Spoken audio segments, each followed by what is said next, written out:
అట్లా గీ ఫ్లేవర్లు కూడా వచ్చినాయి. అంటే ఈ ఏదో ఫ్యాట్లలో ఏదో నూనెలో ఏదో వేసేసి దాంట్లో ఎట్లొచ్చి అది నాకు తెలియదు ఎట్లా అని, ఎందుకంటే దాంట్లో ఈ గీ ఫ్లేవర్ వేసేస్తే గీ స్మెల్ వచ్చేస్తుంది. ఇప్పుడు ఆరెంజ్ లేకనే ఆరెంజ్ ఫ్లేవర్ని సృష్టించి, నిమ్మకాయ లేకనే నిమ్మకాయ ఫ్లేవర్ని సృష్టించి చేసిన వాళ్ళు విజయరా ఎన్ని మోసాలు జరుగుతున్నాయి. కాబట్టి గీ అంటే భయపడిపోయి ఎవరు తినకుండా ఉన్నారేమో.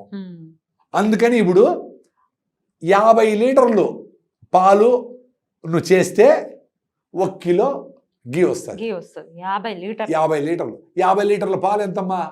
2500 నుంచి 3000 రూపాయలు 50 లీటర్లు. మన ఇంట్లోనే చేసుకోవచ్చు అంటారా?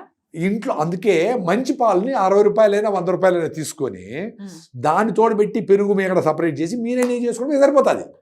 మనం 40 రూపాయల పాలు కావాలా, 30 రూపాయల పాలు కావాలా, దాంట్లో నెయ్యి నూనె రాదు, దాంట్లో రాదు.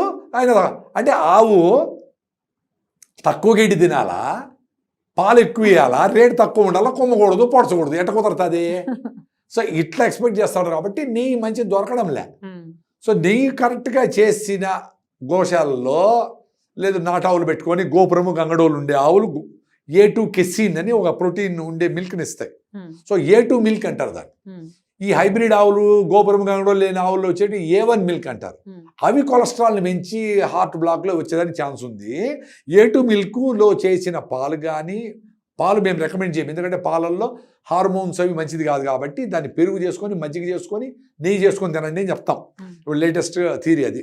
సో ఆ A2 అంటే గోపురము గంగడోలు ఉండే దేశీ ఆవులు, అది గిర్రావులు, తారపార్కరు, సాహివాలు, ఒంగోలు, పుంగనూరు, ఏ ఆవులైనా సరే, పుంగనూరు ఆవు ఎక్కువ పాలు ఇది కదా, చిన్న